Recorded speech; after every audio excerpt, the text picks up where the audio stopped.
Alpha women बताओ मेरे को कि अल्फा वुमेन कौन होती है और इसको कैसे डिस्क्राइब करोगे आप? सिंपल वर्ड्स में बताऊं तो वो वुमेन जो अपनी लाइफ अपने टर्म्स पे जीती है।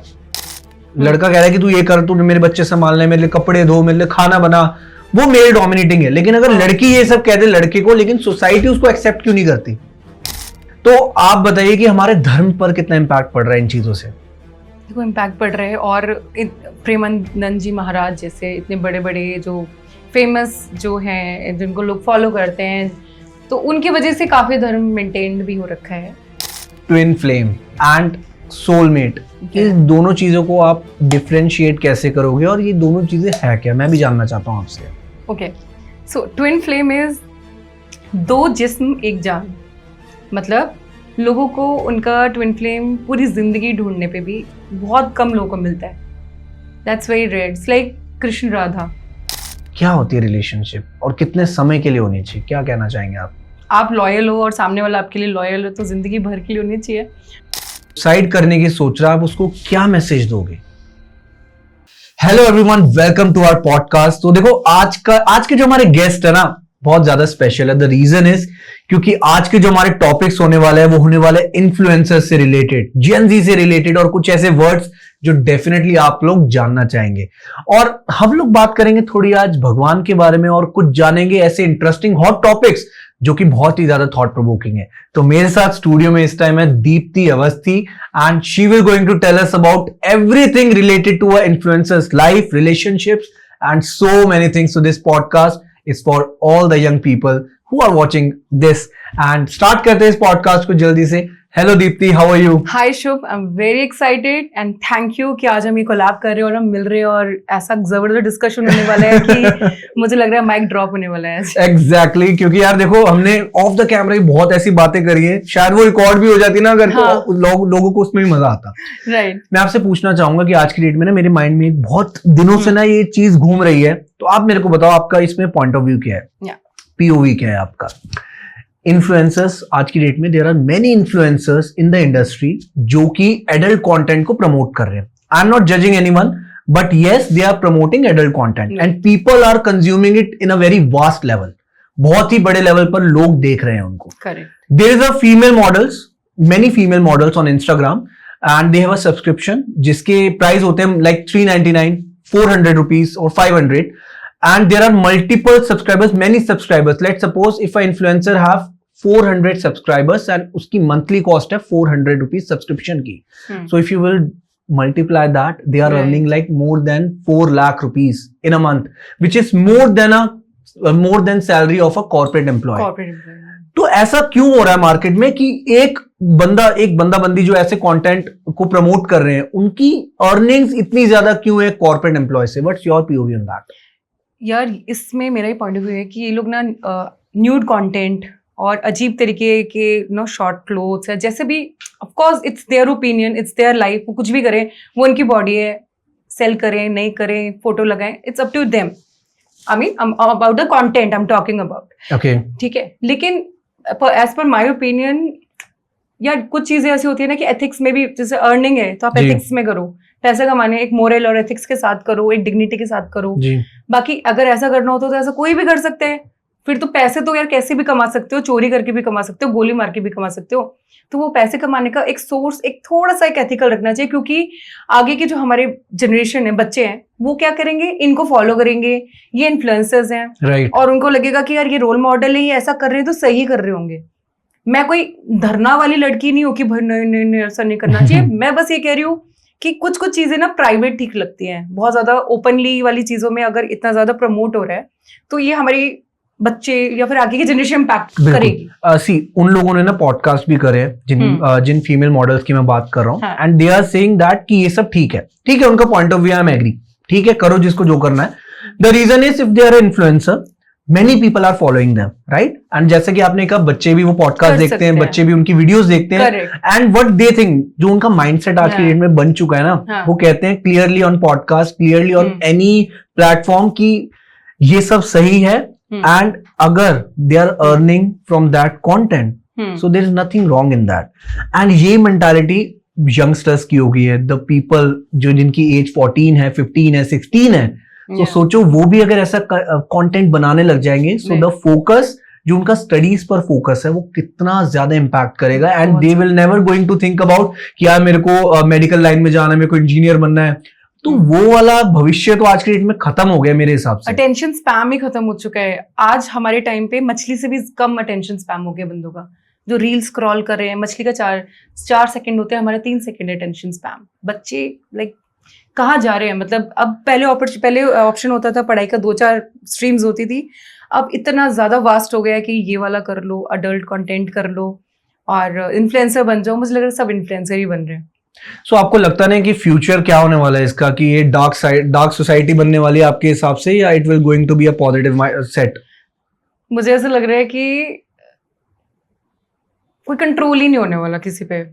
मतलब ऐसा होता है ना कि भंडों के सब नाच रहे हैं, वैसा वाला पॉइंट भी होने वाला है। मतलब कोई कंट्रोल ही नहीं है। पहले एक होता है ना कि एक मॉरल्स होते थे, तमीज होती थी, रिस्पेक्ट होती थी, शर्म होती थी। अभी सब अपनी मर्जी से कुछ भी करने वाले हैं, कोई किसी को नहीं रोक सकता। चलो कोई इन्फ्लुएंसर आप पर आया, ठीक है, एंड आपकी मुलाकात होती है ऐसे इन्फ्लुएंसर से, एंड आपको उसको समझाना है कि भाई बहन तेरे लिए कंटेंट ठीक नहीं है, because you have many followers, जिसकी वजह से कि लोगों का जो माइंडसेट है वो गलत वे में जा रहा है। आप उसको कैसे समझाओगे? मैं उसको सेम चीज बोलूंगी जो आपने बोली कि भाई तुम्हारा जो कंटेंट है, सबसे पहले सामने वाले बंदे को जाने कि वो बंदा कैसा है। वो बंदा सही वाला बंदा है तो करेगा नहीं, अगर वो बंदा ही ऐसा है तो करेगा ना। फिर उसको आप कैसे रोक सकते हो? बंदा कौन है वो इम्पोर्टेंट है। आप करोगे, आप नहीं करोगे, मैं नहीं करूंगी। बंदा कैसा है या बंदी कैसी है उस पर डिपेंड करता है कि उसकी सोच कैसी है। और क्या ये चीज बदल सकती है आपके हिसाब से? रोकना तो आप किसी को नहीं रोक सकते इस टाइम पे। आप पहले भी नहीं रोक सकते थे, लेकिन पहले मन में एक शर्म वो थी, फैमिली की रिस्पेक्ट होती थी, मम्मी पापा की रिस्पेक्ट होती थी, पैर छू के जाना, घर से पूजा करके जाना। अभी आज के टाइम पे कितनी वो चीज बची है, कितने हम रिलीजियस हैं, कितने हम संस्कारी हैं और एथिक्स को फॉलो कर रहे हैं, और पैसे कमाने के लिए कितनी स्किल्स को हम यूज करके कैसे कर रहे हैं, वो बहुत डिफरेंस हो गया है। सो कहीं ना कहीं आपको लगता नहीं कि जितने भी लाइक कॉर्पोरेट एम्प्लॉयज हैं, everyone is like feeling very demotivated कि यार they are earning better than us, तो यार यही काम कर लेते हैं ना, लेकिन हर कोई ये कर नहीं सकता। Everyone don't have looks, everyone don't have that you can say physical appearance जिसकी वजह से लोग अट्रैक्ट हो। सबके पास नहीं होती ये चीजें, राइट?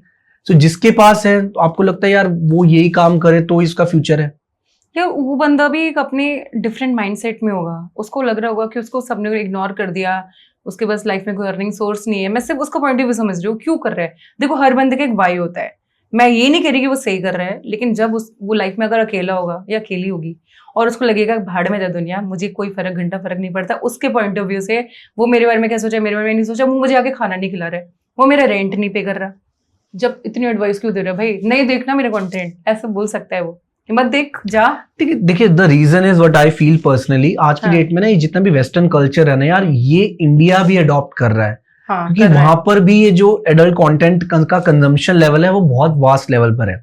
और कहीं ना कहीं आपको लगता है कि यार इंडिया में भी जब से ये चीजें आने लगी है तो यार हमारे जो धर्म है यार वो चीजें खराब होती जा रही है। एक्चुअल में people are not following things, क्योंकि देखिए आज की डेट में अगर मैं इन्फ्लुएंसर की बात करूं, मेरी नजर में एक नाम आता है जो सबसे बड़े इन्फ्लुएंसर है, that is Premanand ji Maharaj, right?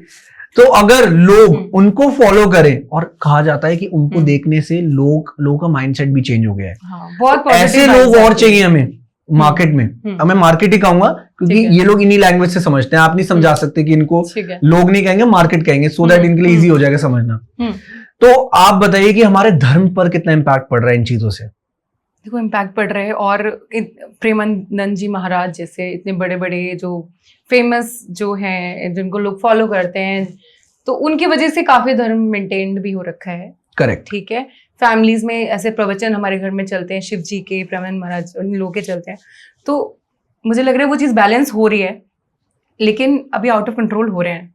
अभी चीजें बहुत अलग उस पे जाने वाली है, 10 साल के बाद चेंज होने वाला है। अभी देखिए रिसेंटली ना कंट्रोवर्सी हुई थी प्रेमानंद जी महाराज पे, 2-3 दिन पहले की बात है। तो द रीजन इज, क्या कहा था उन्होंने 2 पर्सपेक्टिव कहे थे, लेकिन लोगों ने ना कुछ रील का पार्ट निकाल के डाल दिया। उन्होंने कहा था कि देयर आर लोग ऐसे हैं, लड़के और लड़की, अगर लड़के की बात करें तो एक लड़का शादी से पहले अगर 4-5 गर्लफ्रेंड बनाता है और फिर वो शादी करता है तो उसका जो फोकस है वो अपनी वाइफ पर होगा ही नहीं, क्योंकि ऑलरेडी वो 4-5 लोगों के साथ कनेक्ट कर चुका है, रिलेशन बना चुका है, चाहे वो फिजिकल हो, मेंटली हो, सोशल, जो भी है।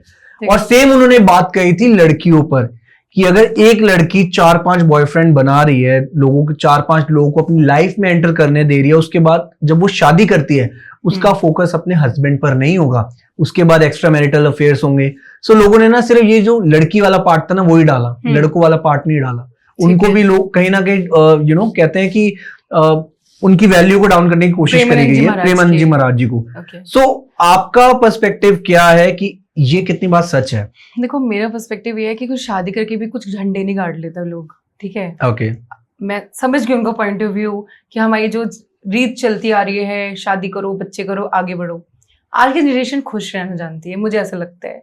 हम बोल रहे हैं आउट ऑफ कंट्रोल हो रही है, कुछ भी बोल रही है, जो मैंने खुद बोला, बट मुझे ऐसा लग रहा है उनको जो पसंद आएगा वो करेंगी। ओके। और शादी का भी पॉइंट ऑफ व्यू बहुत चेंज होने वाला है आज आगे जाके। अगर उनको अकेले सोलो रहना होगा तो रहेंगे। Sushmita Sen, she is happy because उसको अपनी लाइफ अपने टर्म्स पे जीनी है। ठीक है, ठीक है, चाहे वो बॉय हो चाहे वो गर्ल हो, अगर उसको जैसे ठीक लगेगा ना, वो उतनी गृहस्थी किच किच कुछ लोगों को लगती होगी, कुछ लोगों को नहीं लगती होगी, पर शादी करके भी कोई झंडे नहीं गाड़ता कोई।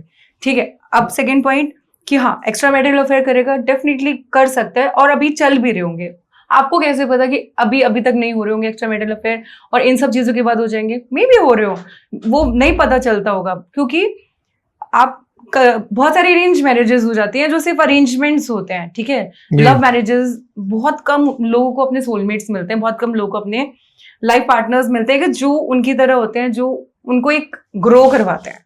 अभी लाइफ पार्टनर्स कहते हैं कि मैं अभी डोमिनेटिंग है अपनी वाइफ को, काफी लोग नहीं होंगे बट अपनी वाइफ को डोमिनेट करके रखो, मेरे घर पे खाना बनाए, मेरे बच्चों को संभाले, इसको तो ये काम है, मेरा काम तो कुछ और है, ये वाला है। अब गर्ल्स फेड अप हो गई है, वो कह रही है भाई ब्रो, अब मैं पैसे भी कमा सकती हूँ, अब मैं अपनी मर्जी से कुछ भी कर सकती हूँ, तो मैं क्यों सुनूं किसी की? ये वाले पॉइंट ऑफ व्यू से आ गए हैं लोग। What is limit for you? एक लिमिट क्या होती है इंसान की, एक दायरा क्या होता है आपके हिसाब से? वो इंसान का दायरा वो इंसान ही डिसाइड कर सकता है।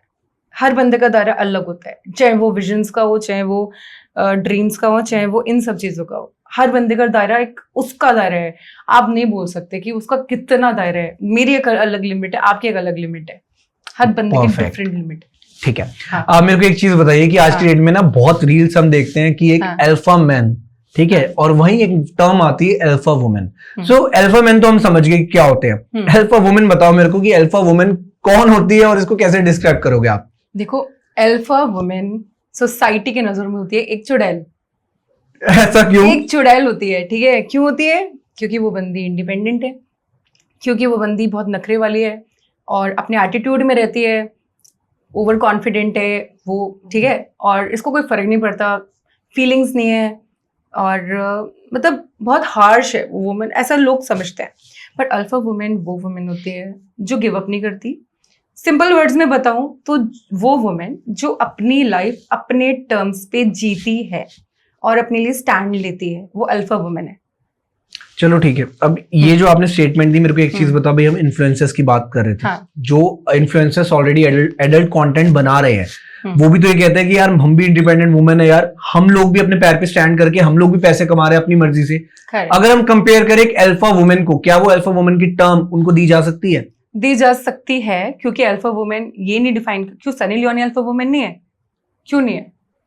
अल्फा वुमेन ये थोड़ी देखता कि वो कैरेक्टर कैसा है उसका, वो क्या है, वो बंदा अपने लिए स्टैंड ले रहा है ना, वो अल्फा की डेफिनेशन है भाई। पूरी दुनिया तुम्हारे अगेंस्ट खड़ी हो तो भी तुम अपने साथ खड़े हो, चाहे तुम अच्छा करो चाहे वो बुरा करो। Okay, but you are taking stand for yourself, चाहे पूरी दुनिया तुम्हारे अगेंस्ट हो, चाहे काम कोई भी हो, लाइक मैं अच्छा करूं बुरा करूं, कोई भी हो यार। क्यों इसमें क्या? Work doesn't matter, work doesn't matter. वो अल्फा उस पर्सन के लिए ना कि भाई मैं अपने लिए खड़ी हूँ।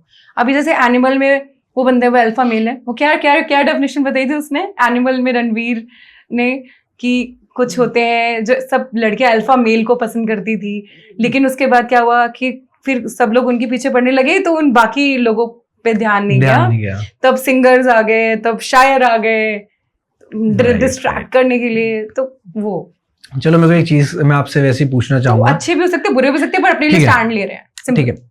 इफ एक जगह पर एक इंडिपेंडेंट वुमेन है हु इज अ एंटरप्रेन्योर, जैसे कि आप भी हैं, like you are also owing a company, आप भी चला रहे हो कंपनी, उसके बारे में भी हम बात करेंगे थोड़ी देर में। ठीक है। एक लड़की यहाँ जो एंटरप्रेन्योर है और एक जो कंटेंट क्रिएट कर रही है, चाहे वो एडल्ट हो चाहे वो एक इन्फ्लुएंसर हो, किसको रिस्पेक्टिव नजरिए से देखेगी सोसाइटी? देखो, सोसाइटी रिस्पेक्ट की नजरों से उसको दिखेगी, दूसरी वाली को, एंटरप्रेन्योर को। ओके। अडल्ट कंटेंट वाली को नहीं देखेगी। ऐसा क्यों? पैसे तो दोनों कमा रहे हैं यार। पैसे दोनों कमा रहे हैं, लेकिन मैं सोसाइटी के पॉइंट ऑफ व्यू से बोल रही हूँ। ठीक है, ठीक है। मे बी मेरी फैमिली भी, और किसी की भी फैमिली, और किसी की मम्मियाँ, मेरी मम्मी कौन सा मतलब रिश्तेदार, मे बी उसकी खुद की फैमिली भी। ओके, ठीक है। वो बोलेगी कि यार ये कैसा कैसा फोटो डालती है, ऐसे ऐसे वो होता है। ठीक है। और एक रिस्पेक्टफुल प्रोफेशन से कमा रही है तो उसकी रिस्पेक्ट अलग होगी, वो सोसाइटी की नजरों में होगी। लेकिन वो दोनों अपनी नजरों में अपने बारे में क्या सोचते हैं ना, वो मैटर करता है उन लोगों के लिए बस। आप किसको सपोर्ट करोगे? मेरे सपोर्ट से इंडिपेंडेंट उन दोनों को फर्क नहीं पड़ेगा। बट स्टिल एक कहते हैं ना कि एक फेवरिज्म किस पे आएगा आपका? मेरा फेवरिज्म अगर मैं बोलूंगी, मैं इस बंदी को देखूंगी, सपोज ये है बोल्ड, अपने लिए खड़ी हो रही है, स्टैंड ले रही है, कुछ भी कर रही है और दुनिया को हिला रखा है इसने, मुंहफट है। ठीक है। और दूसरी वाली है कि सोसाइटी के लिहाजे में एक पसंद करने वाली लड़की। देखो, मैं पसंद तो ऑब्वियसली इस वाली को करूंगी एक अलग फॉर्म में, और उस वाली को करूंगी अलग फॉर्म में। 50-50 क्योंकि यार ये बंदी बोल्ड है, मतलब कभी कभी, क्योंकि आपके अंदर ना दो लोग होते हैं, एक नेगेटिव एक पॉजिटिव। सन की खतरनाक भी होता है, और एक एकदम सीधा साधा भोला वाला इंसान। ठीक है। और ऐसी अल्फा वुमन पर कोई बुक भी आई थी रिसेंटली जिसको बैन करा गया था। Is there any book on that? There was a book. उसको बैन इसलिए करा होगा कि इंडिया में अभी डोमिनेशन अभी है वुमेन्स पे। अभी भी आपको लगता है कि कहीं ना कहीं मेन डोमिनेट करते हैं वुमेन्स को? करते हैं, पूरे वर्ल्ड में करते होंगे यार। चाहे एक रिच सोसाइटी हो, वहां भी ऐसा होता है? पूरे वर्ल्ड में अभी है, लेकिन मैं ये नहीं कह रही कि बहुत ज्यादा है, पहले से बहुत कम हुआ है, लेकिन ऑफ कोर्स है डोमिनेंस। एक होता है ना कि अजम्पशन की शी इज माई वाइफ, और ये उसका रोल है, मेरा रोल है पैसे कमाना, इसका रोल है घर संभालना। ये वाली चीज अभी भी एक परसेप्शन है। डोमिनेशन की बात हो रही है। मेरे को एक चीज बताइए कि आज के डेट में ऐसा क्यों होता है कि अगर एक हस्बैंड एक लड़की की, अपनी वाइफ की बातें सुनता है तो सोसाइटी उसको ऐसा क्यों कहती है कि यार ये तो जोरू का गुलाम है, राइट? अगर लड़का लड़की की बात मनवाए, लड़का कह रहा है कि तू ये कर, तू मेरे बच्चे संभालने, मेरे लिए कपड़े धो, मेरे लिए खाना बना, वो मेल डोमिनेटिंग है। लेकिन अगर लड़की ये सब कह दे लड़के को, लेकिन सोसाइटी उसको एक्सेप्ट क्यों नहीं करती आपके हिसाब से? हाँ, क्योंकि सोसाइटी को लगता है कि तो लड़की को करना ही है। अच्छा। झाड़ू पोछा बर्तन कपड़े तो उसको करना ही है, तो वो तो मेल, वो बंदा तो ऑब्वियसली तो इसका रोल है। और अगर बंदा उसकी बात मान ले लड़की की, तो वो जोरू का गुलाम है। भाई क्यों है जोरू का गुलाम? मतलब वो तो फिर बराबर होना चाहिए ना भाई। Of course. तो ये जो एक तो पहली बात है, चार लोग एग्जिस्ट ही नहीं करते। हम ऐसे बोलते हैं ना, ये चार लोग आ जाएंगे, ये चार लोग कुछ बोल रहे होंगे, चार लोग कुछ बोल रहे होंगे, चार लोग होते ही नहीं है। आपको ना बहुत टाइम के बाद ना आप लाइफ के एक ऐसे पॉइंट में आ जाते हो कि आपको फर्क ही नहीं पड़ता वो चार लोग हो, चाहे 4000 लोग हो, चाहे 4 लाख लोग हो। मैं आपको अपना पर्सनल पॉइंट ऑफ व्यू बताता हूँ। हाँ। मैं भी मैरिड हूँ। हाँ। अगर मेरी वाइफ मुझे कह रही है, उसको ऑफिस जाना होगा, मैं रेडी हूँ उसके लिए चाय बनाने के लिए। अगर मेरी वाइफ को लेट आना होगा, मैं रेडी हूँ उसके लिए कुछ खाना बना के रखूँ जिससे वो प्रिपेयर्ड रहे। तो ये मेरा माइंडसेट है। अगर ये चीज अगर मैं सोसाइटी को बताऊं कि मैं ऐसा करता हूँ, definitely they will going to say कि तू यार जोरू का गुलाम है। एंड समटाइम ऐसी सिचुएशन भी होती है when people are around me, whether it is my relative और सम फैमिली मेंबर्स, वो लोग भी कहीं ना कहीं उनको लगता है कि यार इतना क्यों कर रहा है। अब वो मेरा पॉइंट ऑफ व्यू है, मेरे को अच्छा लगता है, मैं भी भेदभाव नहीं सोचता। सो आज की डेट में आइडल मैन को कैसा होना चाहिए आपके हिसाब से, आप बताइए। अगर मैं डेट पे जाऊं या फिर वाला पॉइंट ऑफ व्यू बताऊं कि आइडल मैन कैसा होना चाहिए, चलो वैसा बता मैं कैसे जज करूं किसी पर्सन को। ठीक है। सबसे पहले वो वेटर की रिस्पेक्ट करे। सपोज वो एंटर कर रहे हैं, ठीक है, और वो एटीट्यूड में है कि हट साइड हट, इस तरीके से you should be very respectful कि अगर सपोज जो सर्व कर रहे हैं लोअर क्लास, तो लोअर क्लास, ये should be very respectful. Okay. वो एथिकल होना चाहिए मनी के लिए, मतलब नीयत खराब नहीं होनी चाहिए, चोरी चकारी टाइप, या फिर इन द सेंस कि किसी को फ्रॉड करने की या किसी को पागल बनाने की। मनी के लिए वो बंदा बहुत डिसेंट, उसके मनी एथिक्स होने चाहिए। ठीक है, रिस्पेक्टफुल मनी एथिक्स, एंड आपका उससे डीप कनेक्शन मैच हो जाना चाहिए कि चलो आउट ऑफ ऑल अगर थोड़ा भी मैच होता है ना 20-30% and you start meeting, it can increase, but एक वाइब मैच हो जानी चाहिए कि हाँ इस बंदे से वाइब मिल गई। ये बताओ, who will going to pay the bill at the end? Boy. क्यों ऐसा क्यों? हर बार लड़के क्यों दे पैसे? मेरे को ये चीज मतलब बताओ मेरे को, ये चीज ऐसा क्यों होता है? मैं बोलती हूँ कि like I am self independent women, और मुझे अच्छा लगता है, मैं बहुत ज़्यादा ओवर कॉन्फिडेंट एंड स्ट्रॉन्ग, कुछ भी बोलूँ अपने आप को। एंड ऑफ द डे जब मैं एक टायर्ड हो जाती हूँ, मैं घर जाऊँ या मैं कहीं भी जाऊँ, डेट पे जाऊँ, I want a guy to pamper me. I don't want to be bossy, I don't want to pay the bill. It's not about money, it's about being like getting pampered or care A princess treatment you need. princess treatment, taking care। मतलब अगर मैं अपना bill खुद ही पे कर रही हूँ या फिर डिवाइड कर रही हूँ, तो मैं अकेले बैठ के किसी कॉफी में नहीं पी लूंगी कुछ खुद। अच्छा, मैं इसमें आपको टोकना चाहूंगा, मेरे को एक चीज बताओ। What happen is if I'm going outside with my wife, right? If my wife will going to pay for something, I will suggest कि यार चल ठीक है आप दे दो, कोई दिक्कत नहीं। तो it doesn't mean कि हम पे वो चीज आ रही है। No, I'm not talking about husband. But you are talking about before marriage. लड़के को देने चाहिए पैसे। After marriage the girl can pay. After marriage तो husband के सारे पैसे मेरे हैं। ठीक है। तो उसका कार्ड, उसका वॉलेट भी मेरे पास ही है, तो वो टेबल पे है भाई, वो मैं उसको हेल्प ही कर दूंगी। अच्छा मैं आपके वहां से वॉलेट निकाल के पेमेंट कर दूँ, दैट्स द सेम थिंग। तो ठीक है, doesn't matter after marriage, तो कोई फर्क नहीं पड़ता। आप एक after marriage there is nothing hidden, that what I feel, nothing hidden, है ना, कुछ छुपानी नहीं चाहिए। वो ये भी बोल सकते कि यार मैं तो वॉलेट ही नहीं लाया, करे कोई नहीं, वो मैं उससे पेटीएम कर देती हूँ, that's not, because you both have to manage the expenses, right? यार ऐसा नहीं है कि बिफोर मैरिज की बात कर रही हूँ। हां, there is so many things in the future that you have to save, कि चीजों को बचाओ, थोड़ा मनी माइंडेड भी होना चाहिए ना इंसान को। ठीक है, सॉर्टेड है। बट पता क्या, आफ्टर ये जो मैरिज वाला जो होता है ना कि हस्बैंड और wife, marriage is very important decision कि आप किससे कर रहे हो। ठीक है, आपको बहुत बहुत ज़्यादा सोच समझ के ये डिसीजन लेना चाहिए, बिकॉज आपकी लाइफ चेंज हो जाती है, हिल जाती है पूरी, या तो पॉजिटिव वे में हिलेगी या नेगेटिव वे में हिलेगी। 90% ऑफ योर मिजरी और happiness depends on the person you choose for marriage. Perfect. And जो अभी आपने बात कही शादी की, मैरिज की, ये चीज मेरे को आप बताओ कि एक सक्सेसफुल मैरिज बनाने के लिए कौन कौन से वो पॉइंट्स हैं जो देखने चाहिए एक लड़की के पर्सपेक्टिव से, कि अगर उसे शादी करनी है तो क्या क्या वो देखे एक इंसान में, एक लड़के में, अच्छी शादी से हो जाए, एक सक्सेसफुल मैरिज हो। यार मैं अपना पॉइंट ऑफ व्यू बता सकती हूँ कि जो मैंने जो चीज़ देखी है कि क्या मैं बिफोर मैरिज जैसी हूँ एज अ पर्सन, जो मैं अपने घर पे हूँ, क्या मैं सेम चीज़ आफ्टर मैरिज रह सकती हूँ। मैंने बस ये सिंपल चीज़ देखी। और इसके अलावा रिलेशनशिप में डिस्प्यूट्स होते हैं, लड़ाई होती है, बट सबसे best way to solve is you should know when to stop speaking, because दोनों पर्सन एक साथ एंग्री हो जाएंगे तो पड़ जाएगा। एक चिल्ला रहा है, एक चुप हो जाए, एक चिल्ला रहा है, एक चुप हो जाए, और बीच में हार्मनी हो जाए, वो सब चलता है। बिकॉज अगर जिस रिलेशनशिप में जरा सी भी फाइट भी नहीं है ना, उस रिलेशनशिप है ही नहीं, मैं तो कह रही हूँ वो है ही नहीं। तो इट्स लाइक कि अगर वो लड़की जैसी बिफोर मैरिज है, जो उसको ट्रीटमेंट घर पे मिलती है, और उसको लग रहा है कि वो सेम चीज़ आफ्टर मैरिज उसको मिल सकता है, सब कुछ एज इट इज़ और उससे बेटर, तो I think that's a good green flag. तो कहीं ना कहीं आप कह रहे हो कि अगर क्लैशेस होते हैं तो वो यही रीजन होता है कि अगर कोई भी चाहे बात डिवोर्स तक पहुंचती है, वो यही रीजन होता है कि वो कंफर्टेबल नहीं होती अपने घर से दूसरे घर में आने के बाद, उसको वो ट्रीटमेंट नहीं मिलता, उसके लिए चीजों को एक्सेप्ट करना मुश्किल हो जाता है, चीजों को समझना, क्योंकि एक फैमिली से दूसरी फैमिली के जो थॉट्स होते हैं वो बहुत ही ज्यादा अलग होते हैं, तो मैनेज नहीं कर पाती। ये पॉइंट ऑफ व्यू है बेसिकली जो आप समझाना चाह रहे हैं। ठीक है, बिकॉज वो उससे मैरिज नहीं करती, वो उसकी पूरी फैमिली से मैरिज होती है उसकी इनडायरेक्टली। और आपको पता है हर एक इंसान अलग होता है, हर फैमिली अलग होती है। सो चीजें मैनेज करना, मैं तो यही कहता हूँ कि हाँ, अगर आपकी वाइफ आपको कुछ बोल रही है तो सुन लो, because the way she is feeling वो आपसे ही शेयर कर सकती चीजें, आपके घर वालों से नहीं कर सकती, क्योंकि घर वाले नहीं समझेंगे, आप ही समझोगे। वो शादी आपसे करी, आपके घर वालों से नहीं करी उसने शादी। ठीक है, आपको अपनी वाइफ के लिए स्टैंड लेना चाहिए, चाहे आपको वो जोरों का गुलामी क्यों ना बोले, लेना चाहिए भाई। अगर आप नहीं लोगे तो कौन लेगा उसके लिए स्टैंड। कुछ लोग तो एक्सप्रेस भी नहीं कर पाते, दबे रहते हैं, तो उनको बहुत जरूरत है। और लड़कियों को थोड़ा बहुत बोलना चाहिए, अपने हस्बैंड से चीजों को शेयर करना चाहिए। अगर वो ऐसा फील करती है तो उनसे एक बार कम्युनिकेट करके देखो, लड़के समझेंगे। अब जो नहीं समझ रहा तो आपकी हेडेक है कि आपने उस इंसान से शादी क्यों करी। अगर आपकी इतने ज्यादा मिसकम्युनिकेशन था पहले ही शादी से, तो आपने वो एक्सेप्टेंस ही क्यों दी उस इंसान को अपनी लाइफ में आने के लिए, राइट? एग्जैक्टली, इट्स बेटर कि आप स्टेप आउट कर जाओ। अगर अभी भी कुछ क्वेश्चन है ना, डाउट है, जो मैरिज करने वाले हैं, 1% का भी डाउट है, पीछे हट जाओ अभी। मैं तो सच बोल रही हूं, टेक योर टाइम। मतलब अभी तो सर पे तलवार लेके तो नहीं खड़ा ना। Peace is very important. Absolutely correct. आपको लग रहा है कि शादी करके बहुत कुछ मजा आने वाला है, झंड होने वाली जिंदगी, तो अगर there is so many changes that you need to adopt.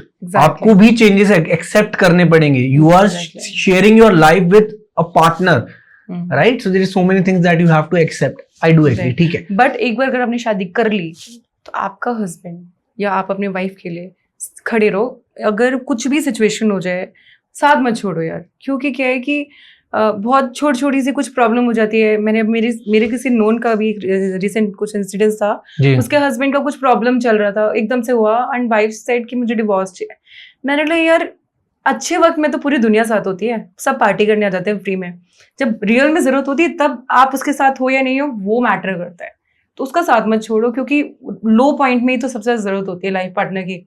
वरना हैप्पी तो हम अकेली भी पार्टी करके हो सकते हैं. Absolutely correct. मेरा एक माइंड में क्वेश्चन आ रहा है आपसे. हाँ. आजकल क्या होता है कि people are spending lot of their income, their savings and their future plannings just to feel good. अपने जो सोसाइटी में लोग हैं उनको खुश करने के लिए वो स्पेंड कर देते हैं एक शादी में. एक शादी को इतना ग्रैंड दिखाते हैं, अपनी जिंदगी की कमाई लगा देता है एक इंसान, एक फादर अपनी बेटी की शादी में. आपको ऐसा नहीं लगता कि शादी अगर नॉर्मल हो, क्योंकि देखिए आपने भी समझाया कि जब दुख होता है कोई नहीं आता साथ, जब खुशी होती है आप सबको दावत देते हो, उसके बाद कोई नहीं पूछता आपसे एंड में, और एंड में आप बल्कि गालियां देके जाते कोई हैं नहीं पूछता भाई तू खाना कैसा खराब था, ये खराब था. हाँ. Everyone has their issues. Yes. कोई तारीफ तब भी नहीं करता. आपको ऐसा नहीं लगता कि यार अगर एक इंसान सिंपल सी मैरिज करे और जो भी एक अमाउंट एक फादर को लगाना है या एक ग्रूम की फैमिली ने में लगाना है, थोड़ा सा मिलाकर एक अच्छा इन्वेस्ट कर दे उस मनी को, इंस्टेड ऑफ स्पेंडिंग एंड लोगों को खुश करने की जगह. आपको नहीं लगता? बिल्कुल लगता है, और आप बिल्कुल सही बोल रहे हो. मुझे तो शोशाबाजी लगती है सब. मैं खुद इस चीज के अगेंस्ट हूँ यार, मतलब कि ये खर्च करो वो खर्च करो, ये रस्में वो रस्में. ठीक है तो आप सिंपल तरीके से मना लो ना. पूरी दुनिया को दिखाना है, सेलिब्रिटियों को बुलाना है, नाच नचाना है. वेडिंग कल्चर बहुत बड़ा हो गया आज की डेट अजीब में. हो गया इवेंट है. हो गए हैं वो, वेडिंग्स नहीं है वो. शोशाबाजी है, मतलब बस शो ऑफ है. क्या है शो ऑफ? ही है कि ये बुक कर लो, ये होटल बुक कर लो, ऐसे कर लो. एक बड़ा अच्छा डायलॉग आ रहा है मेरे को. कहते हैं कि जो टिकने वाली मैरिज होती है ना, चाहे आप 18-20 करोड़ भी लगा लो एक शादी पे, अगर वो टिक नहीं होगी ना तो वो टिक जाएगी. लेकिन अगर आप 1000 रुपए में एक स्टैम्प पेपर लगा के कोर्ट में मैरिज कर लोगे ना, वो भी बिगड़ सकती है और कुछ भी हो सकता है. Anything can be happen, right? आपके करोड़ों रुपए भी खराब हो सकते हैं, नहीं तो आपके 1000 रुपए में जो आपने सर्टिफिकेट बनाया ना वही आपकी शादी को चला देगा. अरे कितना पैसा आप शादी में खर्च कर रहे हो, उससे बंदी की गारंटी थोड़ी ना कि वो बंदा कैसा है और बंदी कैसी है. करेक्ट यार. वो पर्सन पे डिपेंड करता है ना कि उनका कैसा रिलेशन है. और मैं तो ये सोचूंगी कि पैसे की एफडी करवा के उसका थोड़ा सा कुछ इन्वेस्ट करके यूज कर लो, या फिर कुछ बिजनेस स्टार्ट कर लो, ट्रैवल कर लो. क्यों खर्च करने तो शादी में, मतलब मेरा भी यही माइंडसेट था. एंड ऑब्वियसली आपकी शादी भी जब हुई होगी बहुत पैसे आपकी तरफ से भी खर्च होंगे शायद, तभी आप ये कह रहे हो. आपका ये पॉइंट ऑफ व्यू थोड़ा इस तरीके से. मेरी शादी में तो ब्लंडर हो गया था, रहने दो आप. चलो इस पर नहीं आते हम. आप मेरे को एक चीज बताओ, what is twin flame and soulmate? इन दोनों चीजों को आप डिफरेंशिएट कैसे करोगे और ये दोनों चीजें है क्या? मैं भी जानना चाहता हूँ आपसे. Okay, so twin flame is दो जिस्म एक जान. मतलब एक सोल है, दो बॉडी है. Okay. वो सोल डिवाइड हो गए दो बॉडीज में, दैट्स ट्विन फ्लेम. ठीक है, लोगों को उनका ट्विन फ्लेम पूरी जिंदगी ढूंढने पे भी बहुत कम लोगों को मिलता है. That's very rare. It's like Krishna Radha, twin flame. ये कहीं ना कहीं एक आधा अधूरा प्यार भी कह सकते हो इस चीज को. आप कुछ भी बोल सकते हो, क्योंकि ट्विन फ्लेम बहुत ज्यादा टॉक्सिक भी हो सकता है. आपकी जिंदगी हिला देगा वो.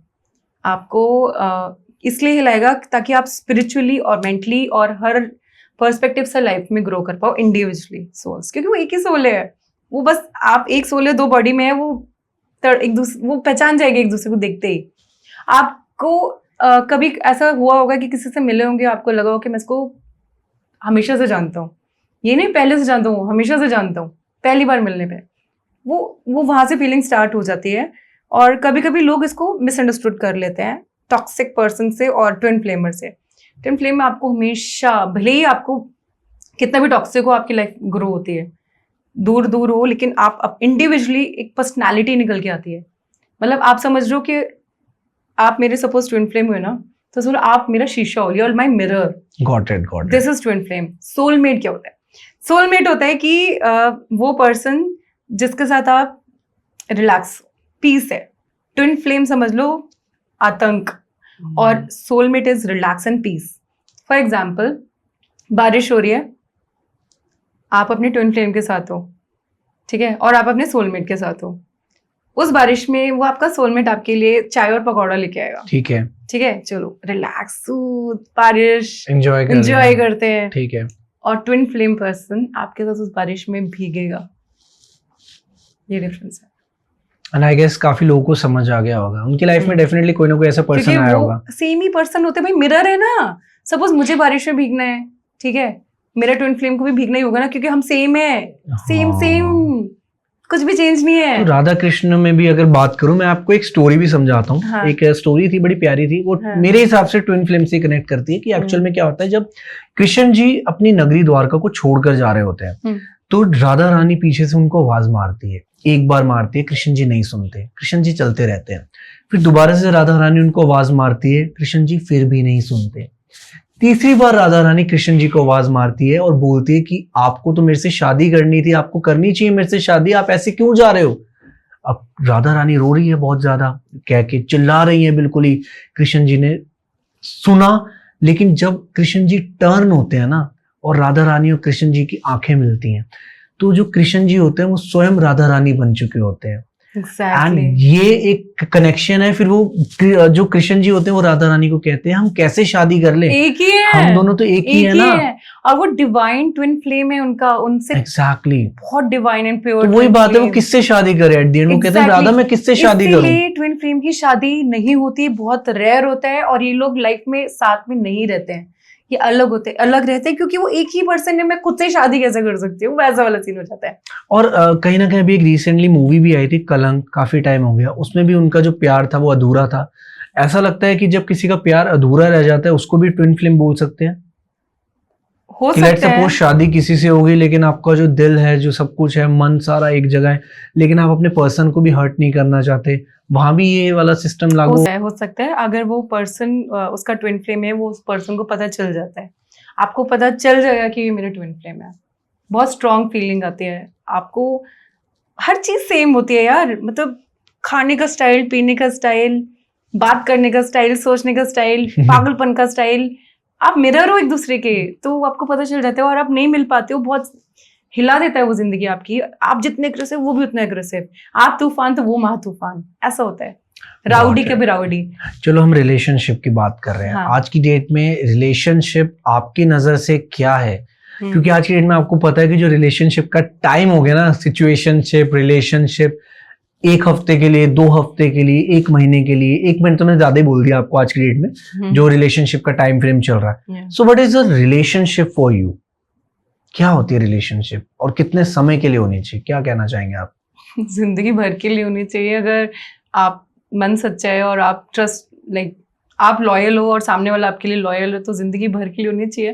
बाकी टाइम पास आप कर रहे हो और फ्लिक क्या बोलते हैं उसको, कोई टर्म यूज करते होंगे कि मैं तो फ्लर्टिंग कर रहा हूँ, ऐसे देख रहा हूँ, तो फिर वो तो चलती रहेगी, वो तो नेटवर्किंग समझ लो आप उसको, कि मैं तो बस अपना कॉन्टैक्ट बना रहा हूँ। आज कंधे नहीं होता कि ये लड़की अच्छी लगी, ये लड़का अच्छा लग गया, आज इससे बात कर ली, क्यूट लग रहा है, फिर उसके बाद दूसरा क्यूट लग रहा है।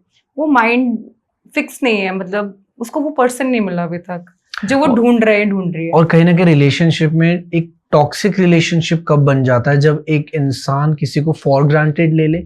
तो टॉक्सिक रिलेशनशिप में अगर कोई है, आप कैसे बताओगे कि यार that person is in toxic relationship? तो what is toxic relationship for you?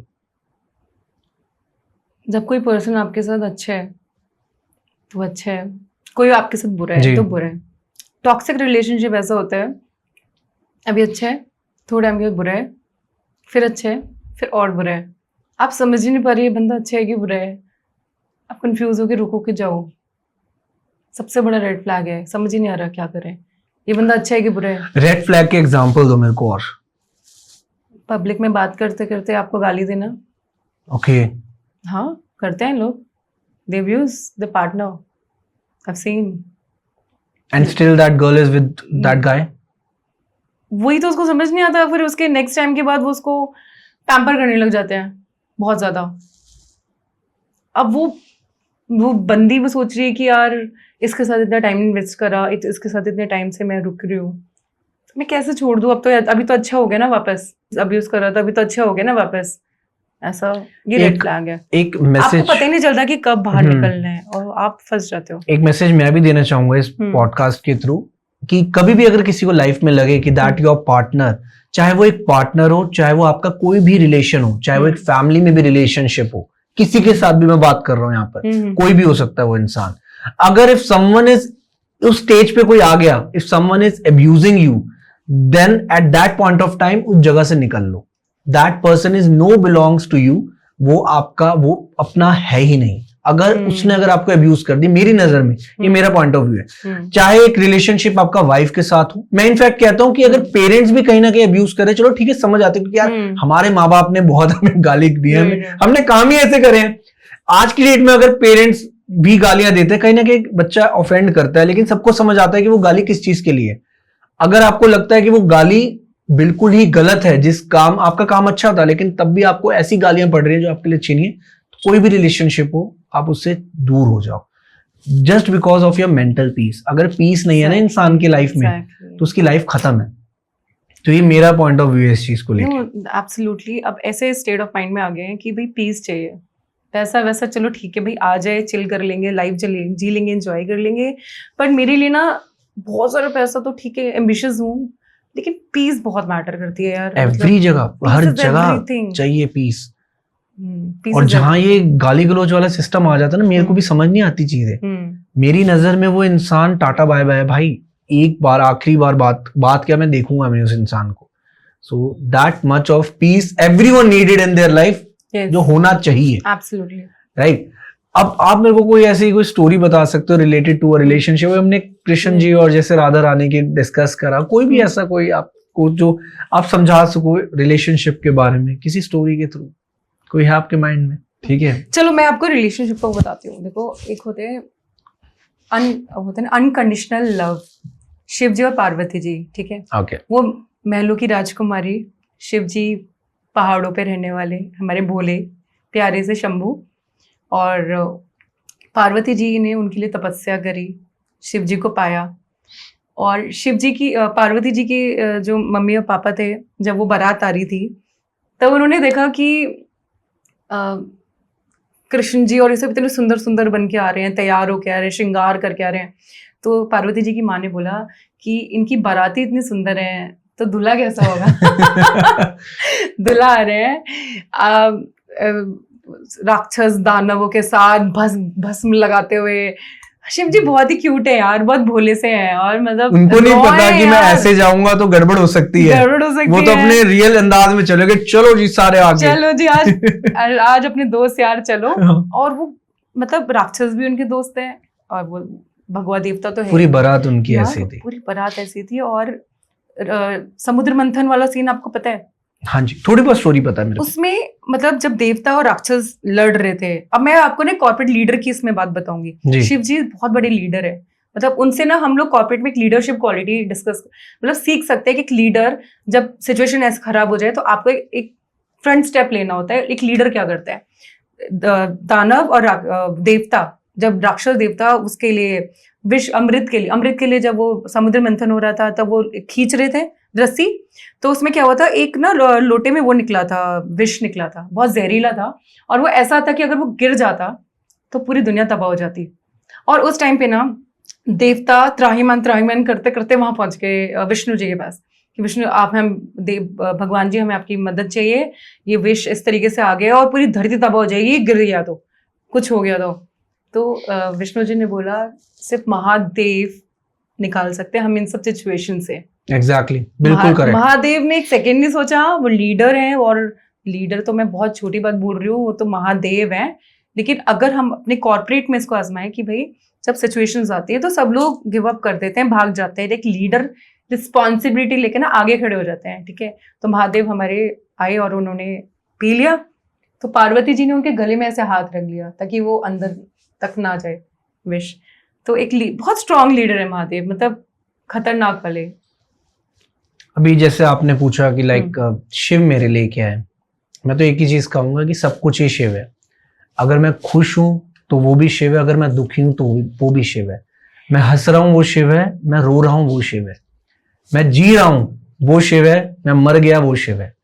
Shiv सब कुछ है, आदि अनंत सब कुछ शिव है मेरी नजर में. और मेरी लाइफ में कुछ ऐसे एक्सपीरियंस भी हुए हैं कि जिन्होंने मेरे को बिलीव करा है कि शिव रियलिटी में एग्जिस्ट करते हैं। और अगर आप किसी डिवाइन पावर को मान रहे हो ना, आप डेफिनेटली उससे एक ऐसा टाइम आएगा कि आप उससे कनेक्ट हो जाओगे। और मैं चाहूंगा कि लाइफ में मैं इतना नाम जप करूं, जैसे कि प्रेमानंद जी महाराज जी कहते हैं कि उनका नाम लो जिनको आप मानते हो, कि जब मेरे लाइफ का लास्ट मोमेंट भी होगा ना, तो मेरे मुंह से भी शिव ही निकले। तो जहां भी मैं जाऊं आफ्टर दिस लाइफ, मैं उनके पास ही जाऊं। मेरा ये पॉइंट ऑफ व्यू है। तो ये है मेरे लिए शिव, सब कुछ इस शिव। आज हम बात कर रहे हैं, उन्हीं की कृपा है, उन्हीं के लिए सब कुछ। उन्होंने जो प्लान करा हुआ है, planning plotting everything is Shiv.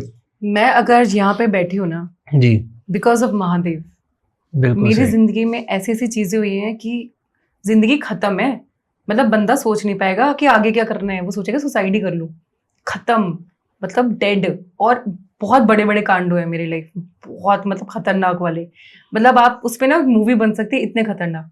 बताना आप थोड़े से। हाँ मैं बताऊंगी। लेकिन अगर मैं यहाँ पे बैठी हूँ, हाँ जी। आपसे मैं बात कर रही हूँ, बिकॉज ऑफ महादेव। कि कहीं ना कहीं उन्होंने उस चीजों से निकाला है। अरे प्रॉब्लम, ऐसे प्रॉब्लम आ रही है, पता भी नहीं चल रही है, पता भी नहीं चल रही। मतलब मेरा माइंड फोकस कर दिया चीजों पे, ठीक है। इतनी प्रॉब्लम आई, इतनी प्रॉब्लम आई, इतनी प्रॉब्लम कि बंदा दम तोड़ दे, मतलब गिव अप कर दे। लेकिन वो प्रॉब्लम कभी प्रॉब्लम ही नहीं लगी। आप मेरे को एक चीज बताओ कि आज की डेट में ऐसा क्यों होता है कि इफ पीपल आर सुसाइड करते हैं लोग, आपने बहुत सारे रिसेंट केसेस भी देखे होंगे, देयर आर मेनी इन्फ्लुएंसर्स जो सुसाइड कर लेते हैं because of some stress, whether it is a financial stress और कुछ। उसको, उस इंसान को अगर आप मैसेज देना चाहो जो सुसाइड करने की सोच रहा है, आप उसको क्या मैसेज दोगे? कैसे अगर कोई सुसाइड के लिए सोच रहा है, पहली बात तो भाई आप मत करो। लाइफ में बहुत ठीक है। ऑप्शंस होते हैं। बिल्कुल अभी सही। अभी आपका माइंड बहुत नेगेटिव होगा, लेकिन थोड़ा सा डीपली अपने मम्मी पापा के बारे में सोचो, अपनी लाइफ में जिनसे प्यार करते हो उसके बारे में सोचो। और ये सोचो कि अभी जो भी सिचुएशन है ना, इसका सोल्यूशन जरूर है। हर प्रॉब्लम का सोल्यूशन है, और हर प्रॉब्लम एक अच्छाई के लिए आपकी लाइफ में भगवान ने डाली है। बिल्कुल। और कुछ अच्छाई करेंगे आपको, बस आपको डूबने नहीं देंगे वो। बस ये स्ट्रांगली बिलीव रखना, Got ये it. स्ट्रांगली बिलीव रखना। एंड मेरा भी माइंडसेट ये कहता है कि यार if someone is doing that, taking that step ना, मैं अपने क्लोज वंस के बारे में सोचो, सिर्फ उनके बारे में सोचो जो तुम्हारे अपने हैं। और एक बड़ा सा एग्जांपल मैं आपको देता हूं कि अगर आप इंस्टाग्राम पे सोचो आप पब्लिक है आपकी प्रोफाइल, राइट? अगर आपको किसी की हेल्प चाहिए ना, आप, मैं कहता हूं 10 दिन 15 दिन अपना इंस्टाग्राम ऑफ कर दो। जो लोग आपको कॉन्टैक्ट करेंगे ना, वो लोग आपके अपने हैं, उनके बारे में सोचो। और डेफिनेटली आप देखना वो लोग आपके एंड तक रहेंगे आपके साथ, और वही सच्चे लोग हैं।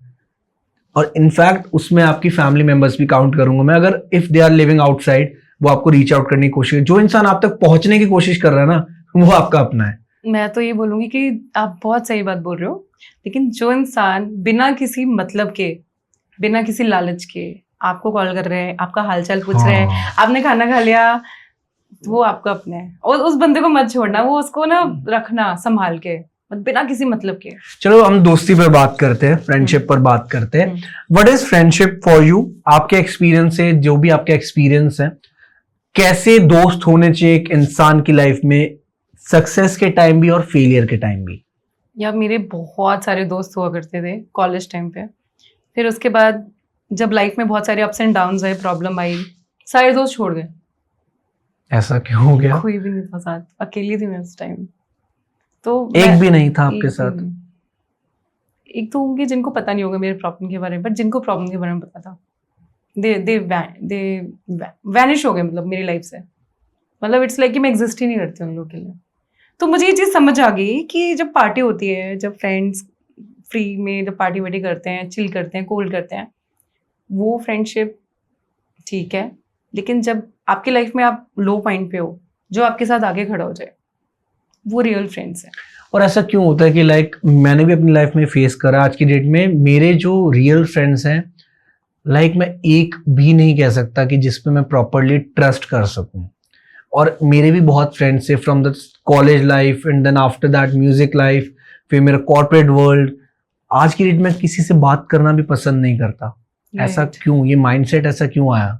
क्योंकि ना सब लोग मतलबी और धोखेबाज निकल रहे हैं। सबको सब कुछ किसी न किसी मतलब से आपसे बात कर रहे हो। और अभी भी अगर आप कॉर्पोरेट में किसी से बात कर रहे हो, आपका ग्रुप है या सर्कल है, तो ये मत समझ लेना वो आपके फ्रेंड्स हैं। वो नेटवर्किंग है। फ्रेंड्स, रियल फ्रेंड्स और नेटवर्किंग में बहुत डिफरेंस होता है। मैं अपने लिए बोल रही हूँ कि ठीक है मेरे दोस्तों ने स्टैंड नहीं लिया, मेरे साथ नहीं है, लेकिन कई लोग ऐसे होते हैं जो जिगरी होते हैं दोस्तों के लिए जी। मतलब खून खराबा वहां तक पहुंच जाएंगे कि दोस्त है मेरा, इस पे आंच नहीं आनी चाहिए, ये और मेरी जान है, जिनके जिंदगी है, जिगरी दोस्ती। जिनके पास ऐसे दोस्त है ना, उनको यार संभाल के रखो। सो ब्लेस्ड कि जो आपके लिए कह देना कि यार सब कुछ करने को तैयार है तुम्हारे लिए, कि भाई ने बोला आने का तो आने का, भाई ने बोला करने का तो करने का। सर्किट और मुन्ना भाई जैसे दोस्ती होनी चाहिए। खतरनाक, मतलब उनको बहुत संभाल के रखो यार। रात को पता है कि 2 बजे भी कॉल कर रहे हैं, भाई ये हो गया, पंगा हो गया, अरे कहाँ हो, आ रहा हूँ। और कुछ लोग ऐसे भी देखे मैंने कि यार देखो मेन इशू होता है फाइनेंशियल इश्यूज का, कि अगर पैसे कम पड़ रहे हैं कि फोन करा कितने पैसे चाहिए, अभी भेज रहा हूँ, सवाल नहीं करते। कुछ दोस्त तो हैं ऐसे और वो हीरे होते हैं, क्योंकि अगर आप कहीं फंस गए ना यार तो वो ही निकाल सकते हैं ऐसी सिचुएशन। अरे कुछ दोस्त ऐसे बोलते हैं, मतलब मैंने देखा है कि अगर किसी को कुछ पैसे की जरूरत है तो ये भी नहीं पूछते क्यों चाहिए, सीधा पैसे ट्रांसफर कर देते हैं दोस्त। हाँ। ये मेल आई थिंक बॉयज में बहुत ज्यादा है, ब्रो कोड बहुत ज्यादा स्ट्रांग होता है ना, बहुत स्ट्रांग है। गर्ल्स में कम थोड़ा कम होता है। मैं खुद पर्सनली बोल रही हूँ, होता होगा मे बी किसी के बहुत अच्छे फ्रेंड्स होते होंगे, बट थोड़े टाइम के बाद देख लेना जेलसी आ जाएगी, कुछ ना कुछ आ जाएगा, ईगो आ जाएगी, क्लैशेस आ जाएगी, लेकिन बॉयज में ब्रो कोड एक तगड़ा होता है। तो आप ये बताओ गर्ल्स में ऐसा क्यों नहीं होता, क्यों वो फीचर्स गर्ल्स में नहीं है ऐसे? पता नहीं यार, मुझे लगता है एक पॉइंट के बाद या तो दो एम्बिशियस गर्ल्स कभी फ्रेंड्स नहीं बन सकती, बेस्ट फ्रेंड्स नहीं बन सकती। अगर आप बोलो कि प्रियंका चोपड़ा और ऐश्वर्या राय या फिर प्रियंका चोपड़ा दीपिका पादुकोण बेस्ट फ्रेंड्स नहीं बन सकती। करीना कपूर की बेस्ट फ्रेंड कौन है? वो थी ना कियारा, नहीं नो नॉट कियारा, मलाइका की sister Amrita Rao, because Amrita less success, मतलब लिटिल उनसे लो में थी। करीना कपूर टॉप नॉच थी। करीना कपूर की जैसी कोई लड़की बेस्ट नहीं बन सकती, क्योंकि उसमें गर्ल्स में ईगो प्रॉब्लम है, एम्बिशियस, उनको चाहिए कि कोई, या तो मुझे एक नीचे वाला चाहिए, ऐसा चाहिए, पैम्पर करने वाला चाहिए। गर्ल्स में भी बहुत होता है। आप ऐसे जैसे करीना कपूर की बात कर रहे हो, अभी ना रिसेंटली क्या हुआ था कि शाहिद कपूर का बहुत नाम जोड़ा जाता है, क्योंकि उनका एक रिलेशन था, वो एक कनेक्शन था। जैसे आपने ट्विन फ्लेम वाली बात करी, शायद उनमें वो महसूस होते हैं आज की डेट में, जब भी मैच देखते हैं उस मूवी में कुछ है ऐसा कि जो उनके रिलेशन को दिखाते हैं कि यार रियल लाइफ में भी अगर ये दोनों साथ होते ना, क्या पता चीजें अलग होती। और आज की डेट में वो इवेंट्स पर बात कर रहे हैं। तो आप मेरे को बताओ कि आप उन बॉलीवुड सेलिब्रिटीज को ऐसा अगर आपको चेंज करना चाहो, आप क्या करोगे? कपल्स बताओ कि कौन से कपल्स आपकी नजर में होने चाहिए। मैं एग्जांपल देता हूँ, सैफ अली खान और करीना कपूर। हाँ। ये बताओ कि शाहिद कपूर का होना चाहिए था करीना कपूर के साथ। क्यूट लगते हैं साथ में, कर सकते थे तो कर सकते थे, बट करीना ने उनका फाइनेंशियल स्टेटस देखा होगा, उस टाइम वो ज्यादा सक्सेसफुल होंगी, उनको लगा होगा कि मेरे को बहुत ज्यादा रिच पर्सन चाहिए शादी करने के लिए, तो उनको सैफ अली खान मिल गए। पटौडी है, किंग है, मतलब ऑब्वियसली रॉयल फैमिली से कौन शादी नहीं करना चाहेगा। वो तो बाद में आए थे उनकी लाइफ में, मैं मानती हूँ, लेकिन ऑफकोर्स फाइनेंशियल की वजह से एक पॉइंट होगा, डेफिनेटली होगा। अभी रिसेंटली देखो बॉलीवुड में क्या हो रहा है कि बहुत ज्यादा ब्रेकअप्स हो रहे हैं। काफी ऐसे आपने भी न्यूज वगैरह देखते होगे यार, इंस्टाग्राम पे आपको पता ही है, सारी चीजें वक्त से पहले आ जाती है। तमन्ना भाटिया एंड विजय, इन दोनों का जो रिलेशन है, इतना लोगों ने अप्रेज करा था स्टार्टिंग फेज में, लेकिन अब इनका रिलेशनशिप ही ब्रेकअप हो गया इनका, अब दे आर नॉट साथ। तो क्या रीजन हो सकता है आपके हिसाब से? कहीं ना कहीं फेम है वो रीजन, या फाइनेंशियल स्टेटस है वो रीजन? क्या है वो रीजन? सबसे बड़ा रीजन तो मुझे लग रहा है नजर। यार आप अपनी सारी रिलेशनशिप अब इंस्टा पे डाल रहे हो, सोशल मीडिया पे डाल रहे हो, अगर किसी को कोई चीज दिखेगी नहीं तो उस पर नजर नहीं लगेगी। प्राइवेट लाइफ रख सकते हो, तो आई थिंक वो सबसे बेस्ट होता है। आप ऑफिशियल करो ना जब आपकी सारी चीजें ऑफिशियल होने वाली हो। लाइक विराट और अनुष्का ने बहुत पहले इनका था, बहुत ऑफिशियल था, फिर उन्होंने साइलेंट हो गए, चुपचाप जाके शादी करी, ठीक है, बहुत सीक्रेटली, प्राइवेटली और लिमिटेड लोग को बुलाया। तो मुझे ऐसा लग रहा है कि सबसे बड़ी चीज ना नजर ही है यार। इतनी अच्छी रिलेशन चल रही है, ईगो आ जाती है, क्लैशेस आ जाते हैं, जो भी आता है वो तो हर रिलेशन में आ जाता होगा ना। वो तो चाहे तमन्ना भाटिया और विजय हो, चाहे वो कोई भी हो, कितना भी बड़ा बंदा हो या कितना भी छोटा बंदा हो, उनके हर रिलेशनशिप में क्लैश हो सकता है। बट आपको अगर कोई चीज है ना, सबसे बड़ी नजर है, मेरे हिसाब से नजर लगी है। तो मतलब जितने भी कपल्स आज की डेट में जो थोड़े बहुत ज्यादा वीडियोस डालते हैं, कहीं ना कहीं उनको भी शायद कम कर देना चाहिए वो चीज यार। अब वो इन्फ्लुएंसर है, उनको डालना ही पड़ेगा, वो एक अलग पॉइंट है। जो उनका प्रोफेशन है वो तो अलग चीज है, लेकिन ठीक है, बहुत ज्यादा अफेक्शन मत शो करो, जितना लिमिट में हो सकता है उतना करो, नजर लग जाती है। ठीक है, थोड़ा अब आपके बारे में बात करते हैं, आपके कैरियर के बारे में बात करते हैं, जो भी आप काम कर रहे हो, लाइक ठीक है, एज अ एंटरप्रेन्योर आप एक कंपनी ओन कर रहे हो, हम उसके बारे में डिस्कस नहीं करते, लेकिन आप मेरे को एक माइंडसेट बताओ एज अ वुमेन, आप एक कंपनी को रन कर रहे हो with a team of how many members you have in a team? 25, ठीक है। सो क्या एक माइंडसेट है आपका एक कंपनी को रन करने का, और क्या क्या ऐसे पॉइंट्स होते हैं, पर्सपेक्टिव आपका क्या रहेगा इसमें कि जो एक सक्सेसफुल वेंचर बना दे? सबसे पहले तो टीम पॉजिटिव होनी चाहिए, लाइक माइंडेड होनी चाहिए और वाइब होनी चाहिए। मेरे के लिए वाइब बहुत मैटर करती है। अगर मैं किसी को भी हायर करूँ ना अपनी टीम में, सबसे पहले मैं एनर्जी देखती हूँ, एनर्जी चेक मेरा सबसे पहले टेस्ट होता है। बंदा कितना भी टैलेंटेड हो, अगर एनर्जी अच्छी नहीं है और नेगेटिव लग रहा है तो मैं नहीं हायर करने वाली उसको। तो दो चीज़ होती है, एक होता है स्किल और एक होता है विल। अगर आपकी विल बहुत ज़्यादा है लेकिन आपके पास स्किल नहीं है, आप वो कर लोगे, ठीक है, कर लोगे, कैसे भी करके एफर्ट करके कर लो, क्योंकि विल है। और अगर आपके पास स्किल ज्यादा है और विल जीरो है तो आप नहीं करोगे, आप यूजलेस हो। तो एक तो स्किल विल बहुत मैटर करती है। वाइब चेक, वाइब सामने वाले की, जैसे रणवीर सिंह है, क्या वाइब है उसकी जब स्टेज पे जाता है, खतरनाक वाइब ना। तो मैं अपनी टीम में बस वही देखती हूँ कि यार ये बंदा फायर होना चाहिए, फायर बंदे को रखना है, बिना फायर वालों को नहीं रखना। तो सबसे पहले वाइब चेक, पॉजिटिविटी ऑफिस में, टॉक्सिकनेस, गॉसिपनेस थोड़ी बहुत हर जगह होती होगी, बट मैं पूरी कोशिश करती हूँ कि मैं उस चीज़ को खत्म करूँ, मतलब ट्राई टू अवॉइड और fix it as much as I can, ठीक है। Secondly work delegation. अगर सपोज मुझे कोई वर्क मिला है जी, और अगर उसको 60% भी, मैं 100% नहीं बोल रही, क्योंकि 100% ढूंढने जाओगे तो आप बिल्कुल लाला बन जाओगे कि भाई मैं ही करूंगा, मेरे से बेटर तो कोई नहीं कर सकता। भाई मेरे को नहीं करना, मेरे को दूसरी चीज़ों में दिमाग लगाना है। सो अगर मुझे कोई टास्क मिला और मुझे लग रहा है कि सामने वाला 60% भी मेरा टास्क कर सकता है, तो मैं उसको डेलीगेट कर दूंगी और आगे बढ़ूंगी दूसरे टास्क में। दूसरा टास्क आएगा, मुझे लगेगा ये पर्सन मेरे 60% तक मैच कर सकता है, बाकी मैं गाइड करके करवा लूंगी, मैं डेलीगेट करूंगी। सो delegation, good team, positive spirit, और बाकी सेल्स तो डेफिनेटली यस। चलो अब अभी वाइब चेक की बात कर रहे थे, एक बहुत ज्यादा फेमस नाम है पारुल गुलाटी, राइट? मालकिन ऑफ निश है, एवरीवन नोज हर। अब उनकी एक आदत है, शी लव टू कमेंट, ठीक है, बहुत ज्यादा कमेंट करते हैं एवरीवन पोस्ट। देखो उनका पीओवी है, if she want to share something I would always appreciate यार कि एटलीस्ट पॉइंट ऑफ व्यू तो रख रही है अपना, and people are like you know message कर रहे हैं उनको कि क्या है, ये है, वो है, हर जगह घुसती है, ईगो आ गए हैं। So what's your take on Parul Gulati? मस्त है यार, मतलब वो मालकिन है तो मैं भी मालकिन हूँ, और वाइब मैच होती है। एक दिन करेंगे डेफिनेटली पारुल गुलाटी के साथ पॉडकास्ट, मजा आएगा। और आप रिसेंटली सही है, जहाँ दिखोगे तभी तो बिकोगे, मार्केटिंग की बंदी है यार, बढ़िया कर रही है। और ऑफ द कैमरा आप कुछ बता रहे थे, एक स्टोरी, कुछ something related to her interview, something कुछ? हाँ मतलब ऑफ द कैमरा मैं यही बता रही थी कि उसको अगर हाइप चाहिए होती है तो वो बोलती है। कभी कभी मुझे ऐसा लगता है कि मैं इंस्टाग्राम स्क्रॉल करूँ, हर जगह पारुल गुलाटी पारुल गुलाटी, तो ठीक है, पब्लिसिटी स्टंट बोलो, कुछ ही बोलो, but she knows how to market herself. And उन्होंने एक बहुत अच्छी लाइन कही थी, which I will also definitely appraise for that, कि भाई अगर आपको अपने ब्रांड को बेचने के लिए नाचना पड़े ना तो नाचो। अपने प्रोडक्ट को बेचने के लिए नाचना है, नाचो, कुछ भी करो, but do it because it's your product, right?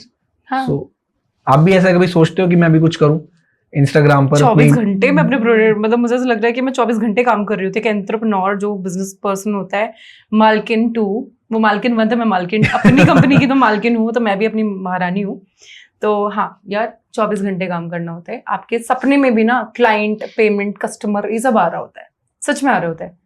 बहुत सारी चीजें होती है कि यार उससे पेमेंट ले लो। कई बार तो मैं नींद में बातें कर रही होती कि अच्छा उसको इनवॉइस भेज दो, उससे पेमेंट मंगवानी है, उसके पेमेंट का क्या हुआ। This is normal. तो और आपको जहां अपॉर्चुनिटी मिलेगी ना, कोई सेलिब्रिटी भी मिल जाएगा ना एयरपोर्ट पे, उसको पकड़ लूंगी मैं, ठीक है, हेलो हाय फोटो खिंचाओ, उसको डालो कोडिंग। चलो ठीक है। अब मेरे को एक चीज बताओ, if you want to say something about a business and a corporate job, which one is good for you? Business of course. And why not for the corporate line? मैं नहीं कर सकती, मेरा नेचर ही नहीं है जॉब करने का। मुझे तुम करो, कितने भी पैसे दे दो। एडवांटेज और डिसएडवांटेज बता दो मेरे को। नहीं पता। कॉर्पोरेट लाइफ की बता दो। आप बिजनेस को अच्छा कैसे कह रहे हो?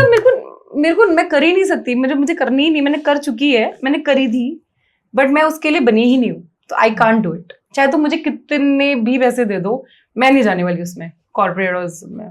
I will be my self. क्या चाहे मैं difference- 24 घंटे काम कर लूं, क्या मैं डिफरेंस 24 घंटे दिखा कर लूं। आपको इन क्या? दोनों चीज में?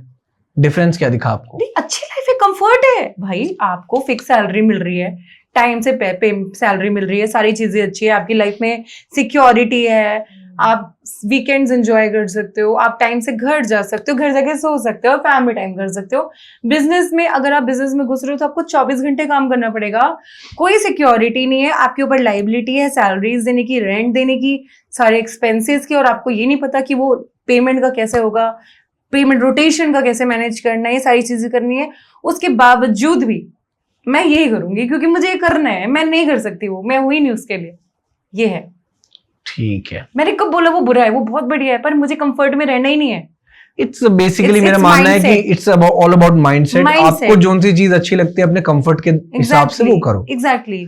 वो तो पूरी इंडिया के लिए, पूरी दुनिया के लिए वो अच्छी है। पेरेंट्स चाहते हैं कि बच्चा एक सिक्योर जॉब में रहे, देखो पेमेंट टाइम, पैसा टाइम से आते रहे, अपना काम करते रहे, चिल मरते रहे। क्या अगर मैं बात life करूं, balance. The people who are being a part of a job, there are like 99% population हमारी इंडिया की जो जॉब भी कर रही है।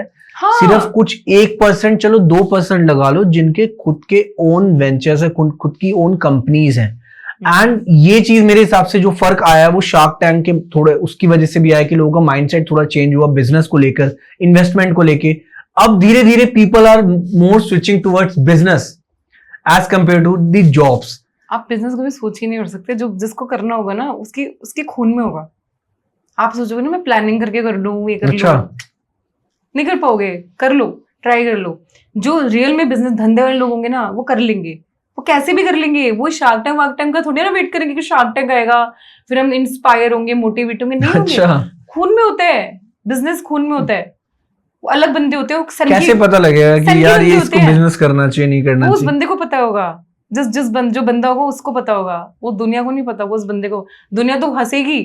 4 लोग बैठे हुए हैं, एक बिलियनर है, एक बच्चा है और 2-3 लोग और हैं, ठीक है। वो बच्चा बोलता है एक दिन मैं भी बिलियनर बनूंगा। पता है, सारे बंदे हंस रहे होते हैं। कौन हंस रहा नहीं होता है? वो बिलियनर, क्योंकि उसको पता है कि बन सकता है। सोच, मतलब उसको पता है कि मैंने भी तो कभी ऐसा सपना देखा होगा। तो भाई सामने वाला तो कभी भी आप पे बिलीव नहीं करेगा। तो ये तो भूल जाओ कि हम कैसे बता सकते हैं कि ये बन सकता है, कि आप बन सकते हो। ये नहीं, आपको पता होना चाहिए कि आप बन सकते हो। बड़ी अच्छी आपने बात की। पता है क्या होता है कि मेरा हाँ। भी ये पॉइंट ऑफ व्यू है। द रीजन इज, हाँ, क्या होता है कि कभी कभार हम कभी कुछ ना कुछ एक्साइटमेंट में अपने दोस्तों के साथ कुछ शेयर करते हैं कि यार मेरे को ये बनना है, मैंने ये करना चाहता हूँ अपनी लाइफ में, और मैं ये ऐसे ऐसे मेरे पास प्लान है। आपका दोस्त कहेगा कि नहीं यार तू नहीं कर सकता, बहुत पैसा लगेगा इसमें, शुभम ये है दिक्कत, वो दिक्कत है। कहीं ना कहीं आपका दोस्त आपको मना नहीं कर रहा होता, ये वो उसकी मेंटालिटी है कि वो नहीं कर सकता, वो खुद नहीं कर सकता, कि उसका दोस्त कर सकता है, जिसने उसको फोन करके पूछा है कि भाई मैं कर सकता हूं। तो कहीं ना कहीं आपको अपने ऊपर बिलीव करना होगा। दूसरा बंदा अगर आपको मना कर रहा है, इट डजंट मीन कि आप वो काम नहीं कर सकते। सबसे पहले एडवाइस लेना बंद कर दो, ठीक है। Cut off. सेकेंडली, जो आपने मेरे से कंपनी वाली बात पूछी थी, मैं अभी बता देती हूँ, ये आप पे भी इम्प्लीमेंट कर जाएगी। एक अप्रोच होती है डू इट नाउ। ओके, ठीक है, कोई काम आ रहा है ना, उसको कभी खत्म करवाओ। फिर क्या होगा, अगर आपने उसको छोड़ दिया ना, तो इतना पाइल अप होता जाएगा ना, इतना इकट्ठा हो जाएगा ना कि आप ना करोगे ही नहीं फिर उसको। ठीक है, अगर माइंड में आया ना कि मुझे ये करना है, एक्शन ले लो, डू इट नाउ। अब आप बोलोगे कि एक बार में पूरी सारी चीजें कैसे बिल्ड हो जाएंगी, तो उसको स्मॉल स्मॉल स्टेप्स में डाल दो, छोटे छोटे टास्क में डाल दो। एक चेकलिस्ट बनानी स्टार्ट करो। मॉर्निंग में टू डू लिस्ट बनाओ कि आज मेरी पूरे दिन की टू डू लिस्ट है। उस बड़े से हाथी को छोटे छोटे पार्ट में डाल दो और टिक मारते जाओ जो जो होता जा रहा है।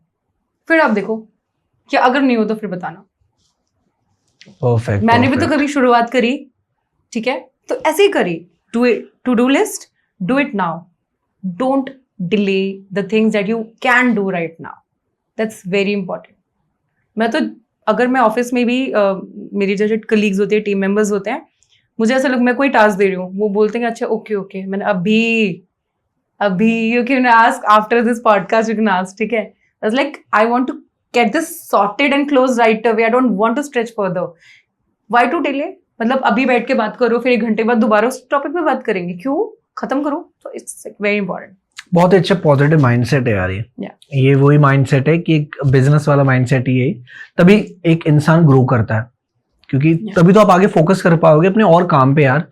पहला काम खत्म होगा तभी दूसरे पे जाओगे, दूसरा खत्म होगा तीसरे पे जाओगे। So that's how you increase yourself in the life जो Yes. आप काम कर रहे हो अपनी लाइफ में। एंड देयर 2-3 लेसन्स दैट मुझे ऐसा लगता है कि महाभारत से हम लिंक कर सकते हैं कॉर्पोरेट लाइफ में।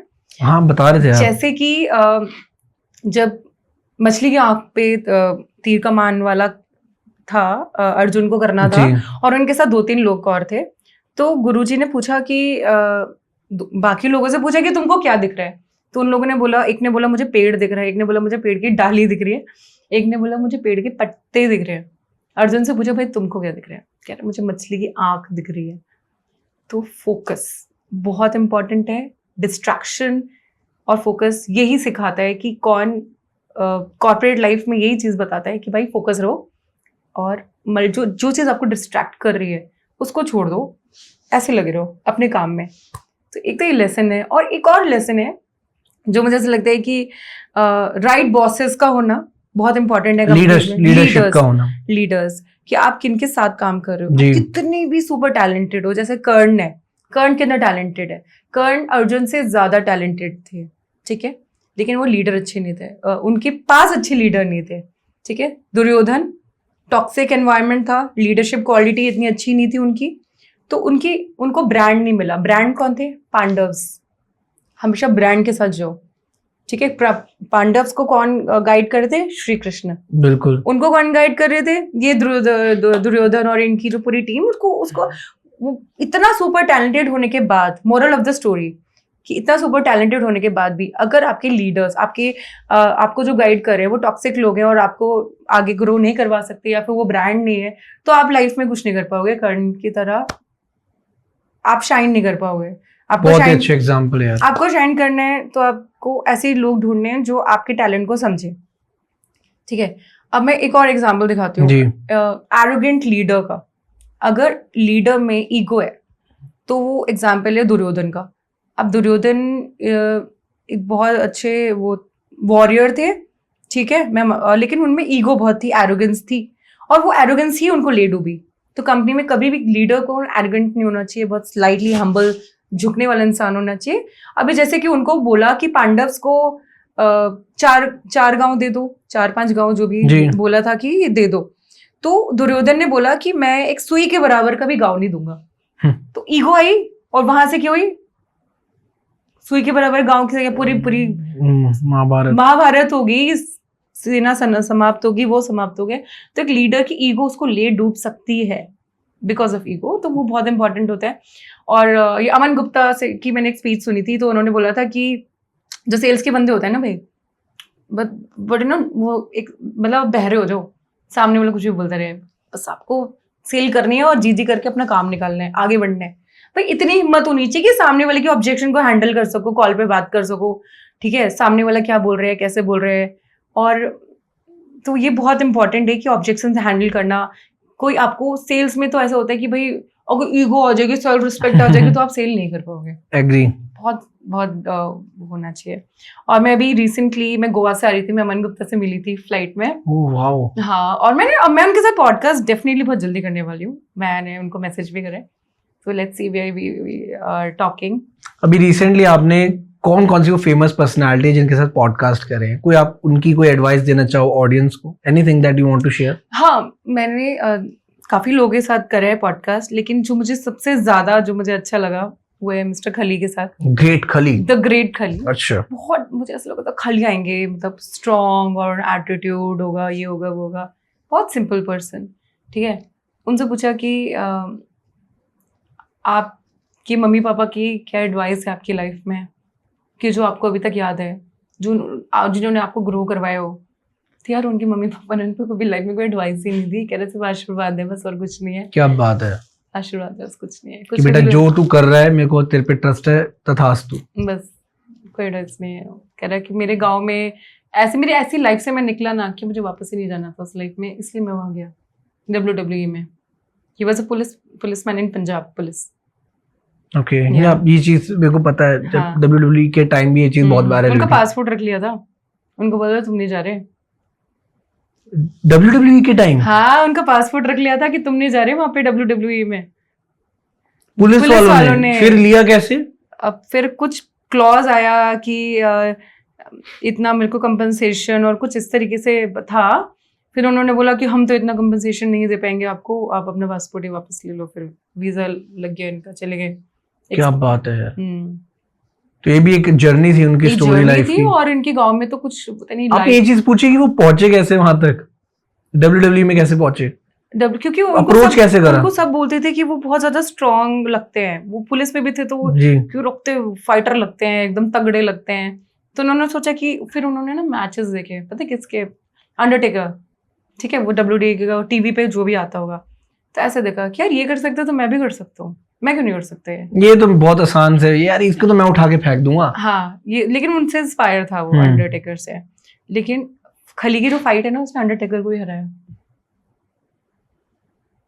मैंने बोला जिसको देख के आप WWE में गए, जो आपके लिए इंस्पिरेशन है, आपने उसी को हराया। दैट्स क्या मोमेंट होगा वो उसके लिए, सबसे प्राउड मोमेंट है। आपने पूछा कि आपका क्या एक्सपीरियंस था उनके साथ? WWE के जो रेसलर्स थे, इतने बड़े बड़े नाम है, जॉन सीना, द रॉक, है ना, एंड ये क्या बोलते हैं, Undertaker, Kane. We are also fan of these persons यार। तो आप क्या उनका कुछ एक्सपीरियंस था इस चीज में? वो सारे एकदम सही है, बढ़िया है। चिढ़ते थे वो आपस में, ऐसे जेलेसी फैक्टर था? नहीं, जेलेसी नहीं थी, प्यार बहुत था। प्यार था। वो टीवी के लिए होती है नहीं, नहीं, वो जो भी लड़ाई है वो सब रियल है। खून रियल है। वो कह रहे कि एक उठा के वो पूरा पता नहीं कुछ सर पे मार रहे हैं तो ऑब्वियसली ब्लड आ रहे हैं, तो ऑब्वियसली वो रियल है, वो सब कुछ रियल है। लेकिन फाइट्स भी होती थी बिहाइंड द कैमरा भी। उन्होंने मेरे को फाइट्स बताई थी चेंजिंग रूम में, कि वो ऐसे बैठे हुए थे, अंडरटेकर थे और एक दो लोग और थे। तो एक रेसलर ने उनको ऐसे किया, उन्होंने ऐसे कर लिया, अपने आप को सेव करा, फिर दोबारा करा, फिर उन्होंने खली ऐसे हो गए, फिर खली ने एक पंच मारा, वो नीचे गिर गया, वो सब blood blood blood blood blood. ऐसे इंसिडेंट्स मुझे बताए थे। तो प्यार ऐसा नहीं है कि बहुत जिगरी वाला प्यार है, बट हाँ वो प्रोफेशन है उनका और वो पर्सनल है, कि ठीक है मिल रहे हैं, आपस में खा पी रहे हैं, बैठ रहे हैं, जब फाइट हो रही है तो फाइट कर रहे हैं, ऐसा होता है। तो वो अपना, उनका तो ढाबा भी है, वो तो सबको, मैंने बोला किसको बुलाओगे खली ढाबा में, कह रहा सबको बुला लूंगा। परफेक्ट यार, बहुत ही ब्यूटीफुल। हाँ, ओके। तो शुभ, मैं कुछ वर्ड्स बोल गई और ये जेंजी वर्ड्स हैं। जेंजी का वर्ड है ना, बड़े स्टाइल चल रहा है आजकल इंस्टा पे ना, तो मुझे बताओ आपको मीनिंग पता है कि नहीं पता। हम थोड़े हम पुराने लोग हैं, चलो हम जेंजी को ट्राई करते हैं। ठीक है। स्ले, स्टाइल, फैशन, स्ले, या ठीक है। नो कैप, नहीं पता। No cap, what is no cap? No filter, सब कुछ अनफिल्टर्ड। हाँ, no cap, no lies, okay, no lies, all real, ठीक है। या घोस्टिंग, घोस्टिंग लाइक छुप के काम करना, किसी को काम किसी के लिए हम कर रहे हैं बट बता नहीं रहे हम। Is that right? ये तो हमारी रिलेशनशिप वाले में भी होता था कि गायब हो जाते थे, पटापट होके और निकल जाना। घोस्टिंग मी, एग्जैक्टली। ठीक है। फ्लेक्स, फ्लेक्स की कोई चीज को दिखाना, सोशल तरीके से शो ऑफ करना। आई एम फ्लेक्सिंग यार, जैसे बॉडी दिखाता ना, फ्लेक्स करके दिखा बॉडी में, थोड़ा सा पोजेस दिखा, समथिंग लाइक दैट। दैट्स ठीक है। एनपीसी, आई डोंट नो क्या है एनपीसी। एनपीसी क्या है, कौन बोलता है NPC? She is very NPC, he is very NPC. मैंने सुनी है। ओह माय गॉड, ऐसे। What is this NPC? NPC क्या है ये? एनपीसी साइड कैरेक्टर, लाइक उसको कोई बॉयफ्रेंड होगा जो अब मेन, अब उसका नहीं होगा, this is NPC for me, this side character for me. Okay, या ठीक है, समझ गया। That person is NPC for me. NPC for me, ठीक है। So next word is salty. Salty is like, मक्खन तो नहीं लगाएंगे इसमें, सॉल्टी इज समथिंग डिफरेंट। नहीं, क्या आप बताइए salty? Someone is upset with you. ये क्या हुआ? ये क्या मतलब हुआ कि that person is salty? Means सीधा बोल सकते हैं ना कि that person is angry, salty. Okay, I will keep in mind. So these are some Gen Z words. Yeah, ठीक है। So what are the 3 things that you can pitch for a dating thing? Like suppose you want to impress a girl, so you can tell me three lines. You then pick up lines. 3 pickup lines यार. Yeah. देखो, मैं to be very honest ज्यादा English में भी इतना believe नहीं करता, but yes if a हाँ. Girl is comfortable in that definitely I will try hmm. To say something in English. Yeah. देखो, फर्स्ट ऑफ ऑल यार, your dress is looking beautiful, you are looking beautiful because Okay. एक impression पड़ता है. If we are appraising her, Yeah. definitely she feel comfortable. Yeah. So we have to say something good about her dress. Okay. That is for sure. Hmm. Or we can appraise her hairs also. Okay. That your hairstyle is looking a little bit classy, or you know Yeah. it's looking beautiful like that. Hmm. So hairs पर भी हम comment कर सकते हैं. Okay. Pickup line तो यार मेरे को नहीं चीजी लगती है यार. चीजी से हाँ. जैसे बोलते हैं ना, कभी बोले नहीं किसी को cheesy lines. And I am a very old school lover. Okay. तो मुझे रोमी जूलियट, लैला मजनू, अच्छा. हीर रांझा, ऐसे वाले लव स्टोरीज और लव कनेक्शन और डीप सोल कनेक्शन में बहुत ज़्यादा इंटरेस्ट है. तो अगर मैं, एक मेरा फेवरेट डायलॉग है एक मूवी, मुझे रॉकस्टार बहुत पसंद है. Movie that is amazing. बहुत पसंद है Crazy क्योंकि ना movie है. उसमें एक लाइन होती है, वो जब उससे मिलती है जॉर्डन से, आफ्टर जो फेमस हो जाता है. हाँ फेमस हो जाता है, तो वो बोलते हैं कि हम ये सही कर रहे हैं कि गलत कर रहे हैं. जब हीर बोलती है तो वो बोलता है कि सही गलत की, इम्तियाज अली की वो एक लाइन थी कि लव इज समथिंग जो सही और गलत के भी ऊपर है. क्या बात है. तो वेयर वी विल मीट, तो एक वो था. और एक मूवी थी, एक लाइन थी कैलाश खेर की, सॉन्ग बड़ा फेमस है, तेरी दीवानी. उसमें लाइन थी कि इश्क इश्क जुनू जब हद से बढ़ जाए, खूब हंसते हंसते आशिक सूली चढ़ जाए, इश्क का जादू जब सर चढ़ के बोले, खूब लगा लो पहरे रस्ते रब खोले. हाँ. सो दिस इज समथिंग जो एक हिट होती है, जो आपने ओल्ड स्कूल वाली बात कही. राइट. तो ये लाइन है समथिंग जो एक फील देती है कि हाँ यार बात तो सही है. वो बहुत अच्छा अमेजिंग फीलिंग होती है वो. इट्स लाइक बहुत डिवाइन और प्योर फीलिंग होती है. और इसमें एक लैला मजनू की जो स्टोरी है ना, उसमें मुझे वो डायलॉग बहुत प्यारा लगता है जब वो बोलता है, हमारी कहानी लिखी हुई है, हमारी कहानी लिखी हुई है, ये दुनिया क्या, दुनिया के लोग क्या, हम इसे खुद नहीं बदल सकते.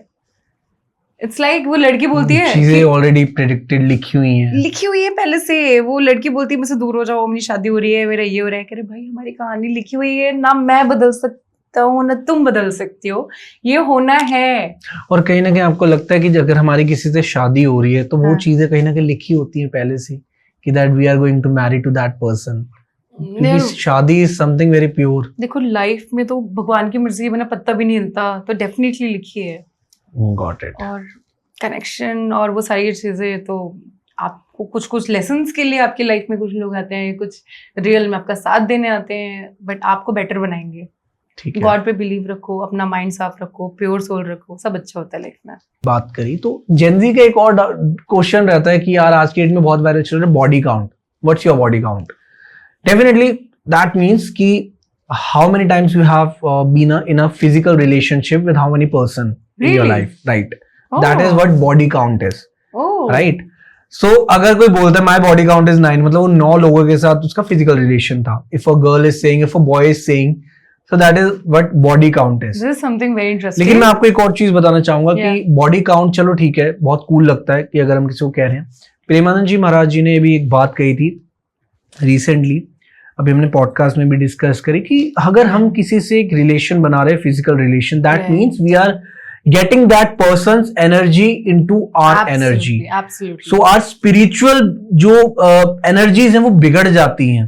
हमारे जो कार्मिक कर्मास है, हमारे जो हमारा साथ होना है फ्यूचर में, Correct. सब बिगड़ जाता है. Shobh, just shake my hand. I'm holding a hand, right? Right कुछ लोग ये भी नहीं करते. एनर्जी, राइट मेरी राइट. एनर्जी है, मेरे हाथ की, मेरी Absolutely बॉडी की correct. एनर्जी है. हैंड होल्ड करने पे भी ना मेरी एनर्जी वाइब्स सामने वाले के पास मैच हो जाएगी, और तो इसलिए हाथ जोड़ता है. बिल्कुल. तो भाई ये तो बहुत ही खतरनाक है. तो बॉडी काउंट वाली चीज तो ऐसी होगी तो भाई तुम तो अपनी सारी दुनिया के सारे चक्र हिला लो. एग्जैक्टली कोई फायदा नहीं, क्योंकि जितने बॉडी काउंट्स होते हैं उतने समझ लो आपकी लाइफ उथल पुथल होने वाली है, उतना ही आपके साथ लाइफ में ना वो जो पीस है ना वो खत्म होने वाला है. बिकॉज उसकी लाइफ की प्रॉब्लम्स भी आपकी लाइफ में आ सकती है. Because if we are talking about a spiritual aspect, definitely these thing can give you a very big harm. जब तक आप बिल्कुल श्योर ना हो, प्लीज गाइज इसको फन की तरह मत लो और थोड़ा सा people are अपने लिए people serious are हो not जाओ। taking seriously. I would suggest if someone is watching Premanand ji महाराज, वही इंसान चेंज हो सकता है, क्योंकि ऐसे लोग इस दुनिया में बहुत कम है, राइट? तो ऐसे लोगों को सुनना शुरू करो, देन यू विल रियलाइज कि एग्जैक्टली लाइफ है क्या, right right? Correct. So I guess बहुत सारे क्वेश्चंस हो गए हमारे, एंड ये पॉडकास्ट चलता रहेगा यार, बहुत मजा क्योंकि आया, खत्म नहीं होगा कभी। खत्म नहीं होगा, क्योंकि टॉपिक्स इतने सारे यार, जो हाँ। डेली की जो कन्वर्सेशन होती है एक मेल पर्सपेक्टिव से, एक फीमेल पर्सपेक्टिव से, ये भी जानना बहुत जरूरी है ऑडियंस के लिए, और पता चलेगा काफी लोगों को कि लड़की क्या सोचते है और लड़का क्या सोचता है। एंड डेफिनेटली नेक्स्ट टाइम आप मेरे से क्वेश्चन करना, ठीक है? जो क्वेश्चन आज मैंने आपसे पूछे ना, मेरी लाइफ में जो मेरा एक्सपीरियंस है, that I will share with you, ठीक है? एंड पॉडकास्ट को एंड करते हैं यहाँ पर, ठीक है? बहुत मजा आया दीप्ति आपके साथ, and definitely it's a very thought provoking topic वाला कन्वर्सेशन हमारा, और ऑडियंस को भी जितने भी पता लग जाएगा यार कि इन्फ्लुएंसर एक्चुअल में उनका रोल क्या होता है, बिजनेस का आपकी लाइफ में क्या रोल है, स्पिरिचुअल कनेक्शन, रिलेशनशिप, इनकी इंपॉर्टेंस आपकी लाइफ में क्या है। एंड जो लोग यहाँ तक ये पॉडकास्ट देख गए हैं, आई होप आप अपने ओपिनियन शेयर करोगे एज अ जेनजी, और whether you are being a part of in like born in 90s, आप लोग भी शेयर कर सकते हो, बिकॉज यार जितना हम फीडबैक्स लेंगे उतना हमें पता चलेगा कि हम किस टॉपिक पे आपसे बात करें। एंड मिलते हैं नए पॉडकास्ट में। Thank you so much Deepti, take care, and thank you so much everyone. This is Shubhi signing off from our podcast. Thank you everyone, thank you.